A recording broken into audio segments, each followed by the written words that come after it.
दोष रूपी धन जिसके जीवन में आ जाए उसके लिए तो सारा धन धूली के समान है।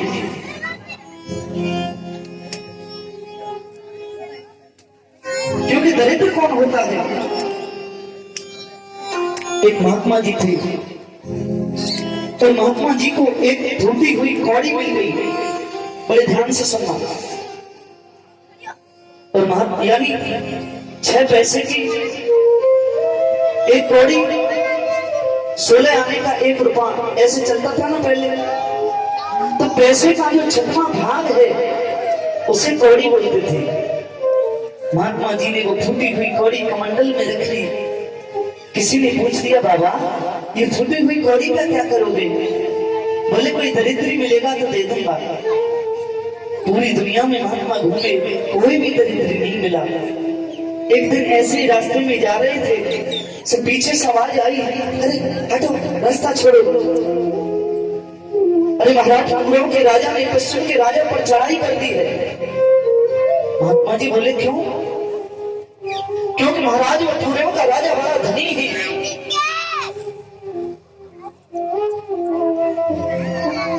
क्यों? पश्चिम के राजा के पास धन नहीं है। बोले महाराज बहुत धन है, लेकिन उस राजा को मारकर अपने खजाने को और बढ़ाएगा। महात्मा बोले मिल गया। और जैसे ही राजा का रथ आया, राजा ने कहा रास्ता छोड़ो, फिर सेना आगे निकल गई। महात्मा बोले राजन रास्ता तो छोड़ देंगे, जरा हाथ ऐसे करना।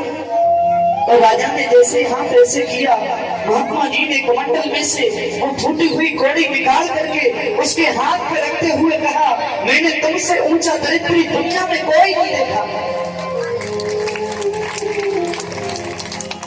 यदि एक अरबपति आदमी असंतोषी है तो वो दरिद्र हो सकता है, लेकिन एक गरीब परिवार में पलने वाला व्यक्ति, एक विपन्न परिवार में पलने वाला व्यक्ति यदि संतोषी है तो वो गरीब हो सकता है, दरिद्री नहीं।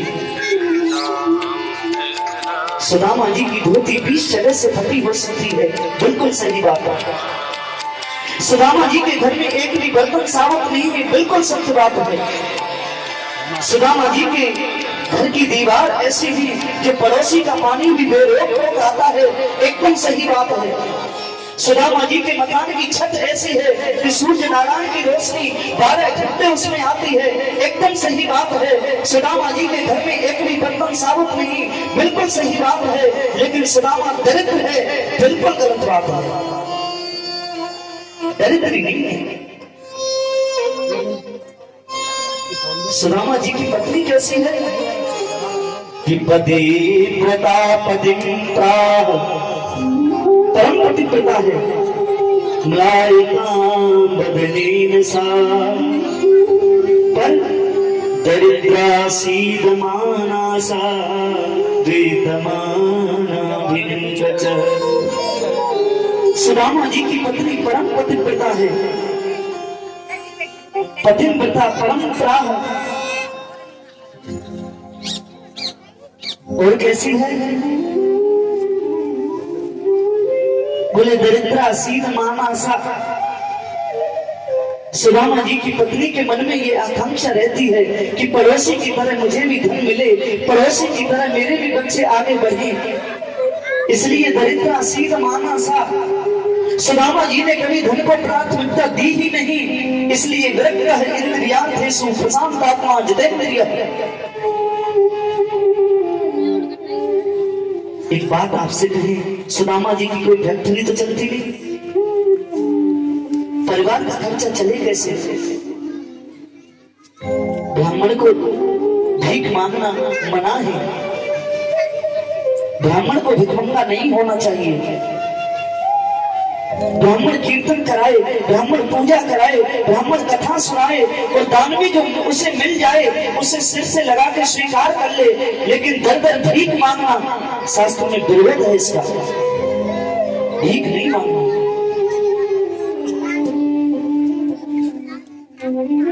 अब सुदामा जी का खर्चा चले कैसे? बोले कुछ दिन खेत कट जाने के बाद सिलोन चतुर्थी से जो पहले माताएं देसी भाषा में उसे स्लो बोलते थे ना। खेत कट जाने के बाद जो बीतती थी एक एक पाल कुछ दिन उससे निकल जाते थे, कुछ दिन कोई दे जाता उससे निकल जाते थे। जय श्री राधे के बिहारी लाल की। जैसा कि आप सभी को विदित हो गया है, परम मंगलमय ब्रज एवं ब्रह्मांड सम्राट श्री राधा कृष्ण मंदिर पर भागवत पांडाल में विराजमान समस्त श्रद्धालु को विदित हो गया है कि जो हमारे अड्डा गांव के हेमराज जी भाई हैं, उनके वो नहीं आ सके हैं, उनके भाई आए हैं। पुष्पेंद्र, एक बार जोरदार तालियों से इनका स्वागत। पुष्पेंद्र भाई से मेरा अनुरोध है सीधे ऊपर आ जाएं, और ब्याज जी से मेरा अनुरोध रहेगा कि पुष्पेंद्र भाई का माला पहना और पटका पहना करके स्वागत सम्मान करो। आप ऊपर आइए पुष्पेंद्र।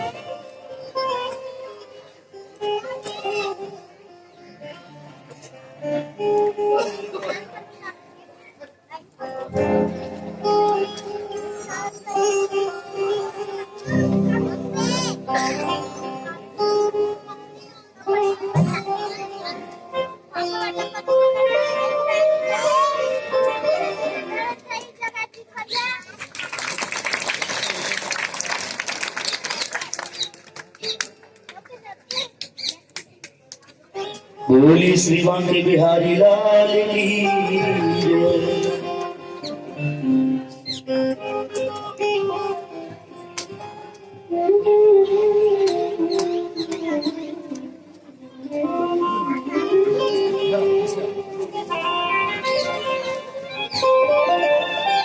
सुदामा जी की पत्नी सुशीला जब देखती क्यों विघ्न डालो पूजा में कुछ लिख रहे हैं भजन में ही, और क्रांति तो तब आ गई जब 3 दिन तक चूल्हे में अग्नि नहीं जली। आज सुशीला से रहा नहीं गया और आकर के बोली, स्वामी आपको तो कोई चिंता ही नहीं है, आपको तो कोई पता ही नहीं है, 3 दिन से चूल्हे में अग्नि नहीं जली। किननु ब्रह्मन भगवत सखा साचा श्रियपति ब्रह्मणस्य शरणस्य भगवान सात्वतर सबः। आपको याद भाई हेमराज जी की तरफ से श्रीमद् भागवत महापुराण में 5100 रुपए की धनराशि सहयोग के रूप में प्राप्त हुई है। पुष्पेंद्र जी आप आगे आ जाएं। पुष्पेंद्र जी का स्वाफा पहना करके सम्मान किया जा रहा है। एक बार जोरदार तालियों से स्वागत इनका।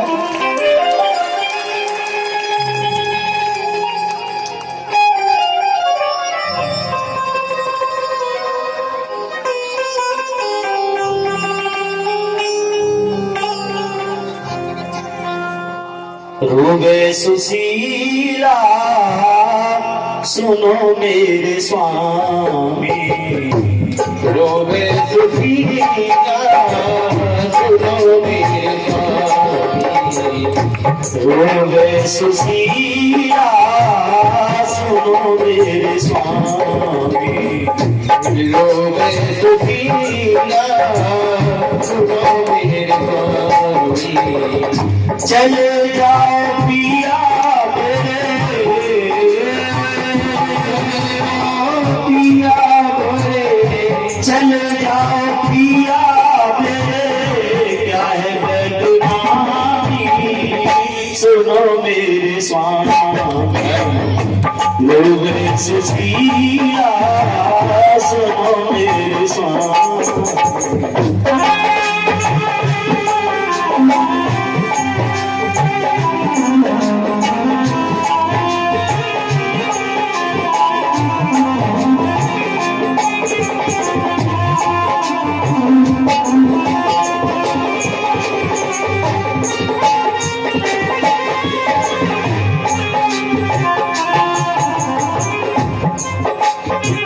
जब भी कोई आते होवे मनवा मोरा भावे,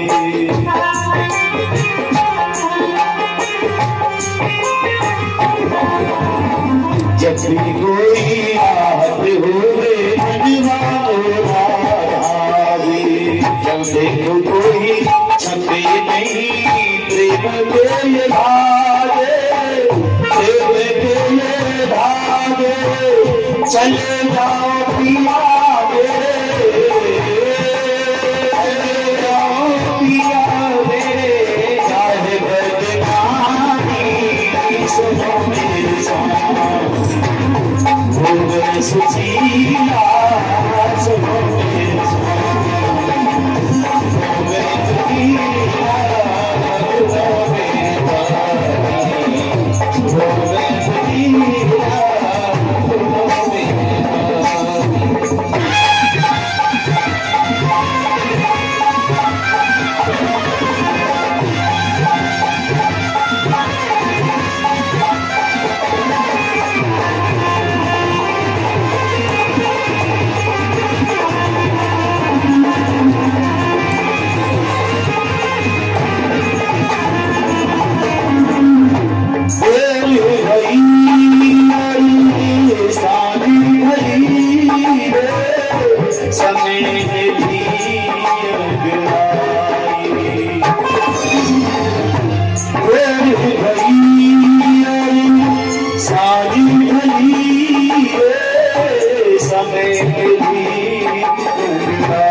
छुपे ना छुपाए चले जाओ पिया मेरे,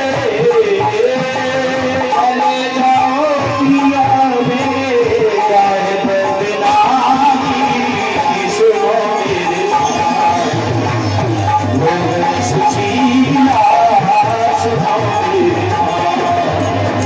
साथ,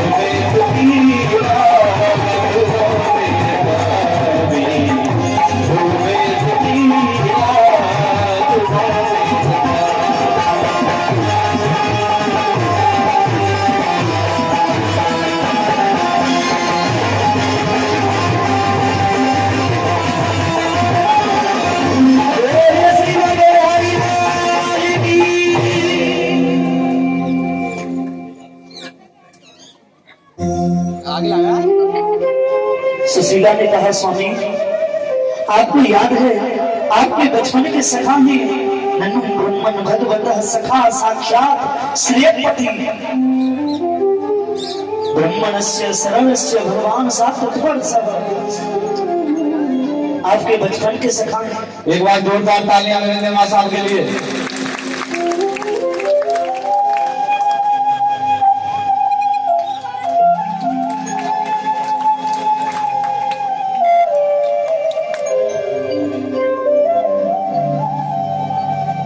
आपका कभी उनसे मिलने का मन नहीं होता? सुदामा बोली क्या मिलना देवी, क्या याद दिला दी तुमने।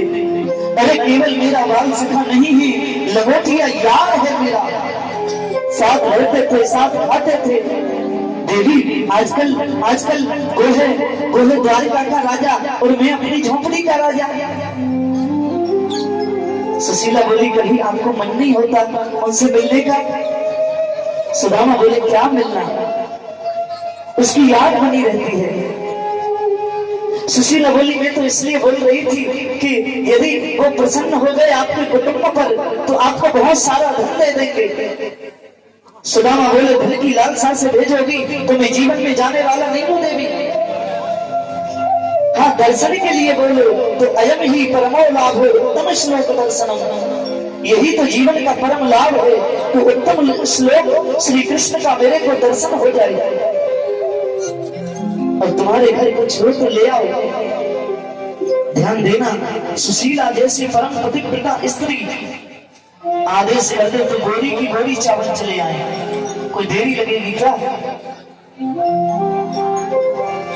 लेकिन सुशीला जानबूझ करके 4 घरों से 4 रोटी चावल इसलिए लाई कि द्वारकाधीश जब मेरे पति से पूछेंगे कि सुदामा जी कैसे हो तो मेरे पति देव तो एक ही जवाब देंगे, लाला मेरे समान दुनिया में दूसरा कोई खुशी नहीं है। लेकिन द्वारिकाधीश जब 4 घरों के चावल को देखेंगे तो अलग अलग दिखाई देगा ना, कुछ टूटे चावल, कुछ धान के चावल, कुछ चिकटे चावल। इसलिए 4 घरों से 4 मुट्ठी चावल मांग करके लाई और वो दरअसल ऐसे कपड़े में बांधा जो कपड़ा भी 20 जगह से फटा हुआ और सिला हुआ था। सुदामा ने कहा, सुनो, द्वारिका जाने का बिल्कुल भी मन नहीं है मेरा, मैं शीघ्र आऊंगा लौट के, लेकिन यही तो परम लाभ है जीवन का कि उत्तम श्लोक श्री कृष्ण का मुझे दर्शन हो जाए। सुनो, खूब पूजा करना, खूब सेवा करना, खूब माला जपना, मैं शीघ्र आऊंगा लौट के। और सुदामा जी जा रहे हैं, संतों की मंडली के आगे धर के साथ में जा रहे हैं। सुर का कनेक्शन बिल्कुल मेरी तरफ रखे और आज भीतर कमरा में आ जाइए। थोड़े रास्ता भी भटक गए। सुदामा बोले, पावन में तो दम है ना। एक भारी नदी आ गई। बोले, पावन में तो दम है ना भैया, ये नदी, हे भगवान अब क्या करूं। एक केवट आ गया, अरे कोई पार जाओगे क्या भैया। सुदामा जी बोले, पार तो जानो, पार लगाए दोगे का। और जैसे ही नाव में बैठने लगे सुदामा जी, केवट बोले, कुछ है भी क्या ऐसे बैठ रहे हो। सुदामा बोले, पैसा तो हम पे है ना, ऐसे तुम बैठाओगे ना, पधारो, हमें जानो ही नहीं है। केवट बोले, आइए, आप जैसों को वैसे बैठाता हूँ। और जैसे ही नाव में चलने लगे तो केवट थोड़ा विनोद करने लगा, माफ करना पंडित जी, कहाँ जा रहे हैं तुम। बोले, द्वारिकाधीश जो है श्री कृष्ण, वे हमारे बचपन के सखा हैं भैया, बिंदी मिल में जा रहे हैं। केवट ने कही, तब पे ना लगता, देख में चल दियो कलकत्ता। अरे तू का जाने, हमारो कन्हैया वस्तु ना आए देखे, वो तो अंदर मन की भावना को देखे। तो सुदामा जी जा रहे हैं, केवट की आंखों में आंसू आ गए, दुनिया बदल गई, मेरा सुदामा नहीं बदला। केवट जी, पार तो आपने लगा दिया, बहुत धन्यवाद, लेकिन ये बताओ द्वारिका यहाँ से कितनी दूर है। बहुत दूर तो नहीं है, लेकिन आपके श्री विग्रह को देखते हुए पता चल रहा है कि आप कितने बड़े बलवान हो। रास्ता भटक गए, एक एक हड्डी कोई भी गिन सकता तुम्हारी, तो 1 महीना लग जाएगा कम से कम तुम्हें तो, लेकिन आगे से ऐसे चले जाना, पहुंच जाओगे। सुदामा जी बोले, मैं दुबला पतला ब्राह्मण रास्ता ही भटक गया, इतनी दूर आए के बस गयो कन्हैया। एक पेड़ के नीचे हाथ का तकिया लगाया और गहरी नींद में सो गई।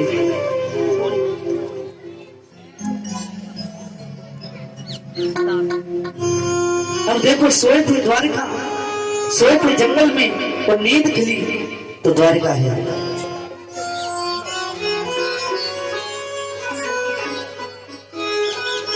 वृक्षों पर जो पक्षी बैठे हैं, जय श्री कृष्ण, जय श्री कृष्ण, जय श्री कृष्ण, जय श्री कृष्ण नाम की ध्वनि निकालते हैं। सुदामा जी बोले, ये नगरी आई कहां से, बड़ी सुंदर नगरी है। माताओं से निवेदन है, शांति बनाए। और देखो, कल से तो तकलीफ देने वाले हम है नहीं, आज की और बात है। सुदामा जी देख रहे, ऐसे ऐसे देखते हैं। बोले, सपना तो है नहीं। ऐसे देख रहे, बोले, नहीं सपना तो नहीं है, मैं तो बिल्कुल जगा हुआ हूं। लेकिन ये नगरी आई कहां से। मुख्य द्वार पर पहुंच गई। एक बात आपसे कहें, जो बड़े होते हैं उनमें बड़प्पन होता है, और जो गलती से बड़े हो जाते हैं ना, उनमें बड़प्पन आने में 2-4 पीढ़ी का टाइम लगता है।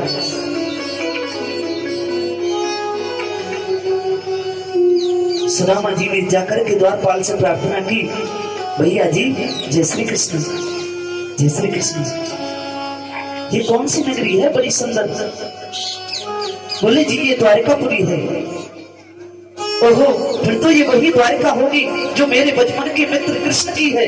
बोले, जी हमारी द्वारिका के राजा श्री कृष्णचंद्र जी महाराज ही हैं।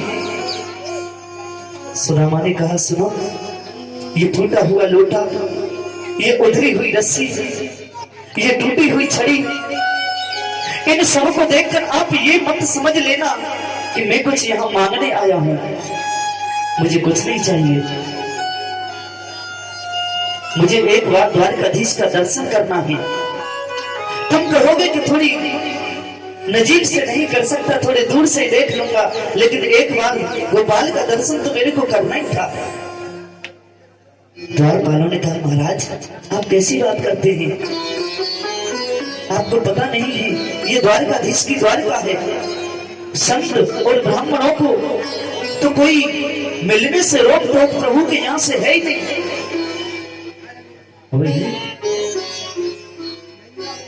लेकिन ऐसी छूट यदि मिली हो तो हमको भी तो प्रभु की सेवा का ध्यान रखना चाहिए ना।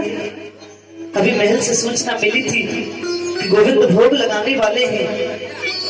अच्छा, भोजन के बाद में थोड़ा विश्राम भी तो करेंगे ही ना। यदि आपको बहुत अच्छा लगे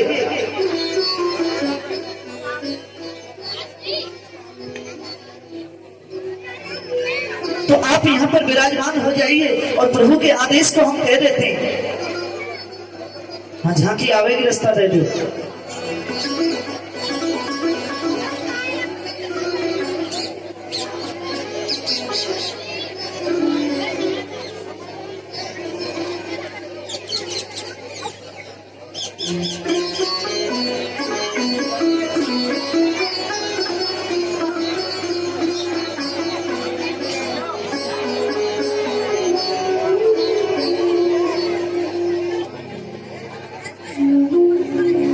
बोले श्री बांके बिहारी लाल की जय।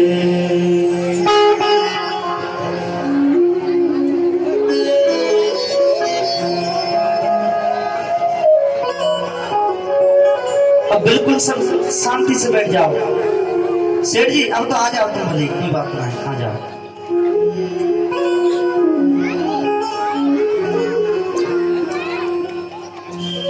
द्वारपाल कहते हैं कि आप यहाँ पर बैठिए, हम प्रभु के आदेश को आपसे कह देते हैं। ये तो बताओ, कछु ना आए रो, कछु मत देखो, चिंता मत करो, यहाँ ही आवेगी, जहाँ ध्यान में माँ रखो।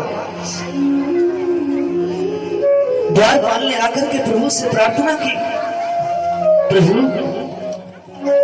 एक विपन्नी व्यक्ति द्वार पर खड़ा है, किसी से पदान धरातन पे प्रभु जान कुआन बसो के गाँव।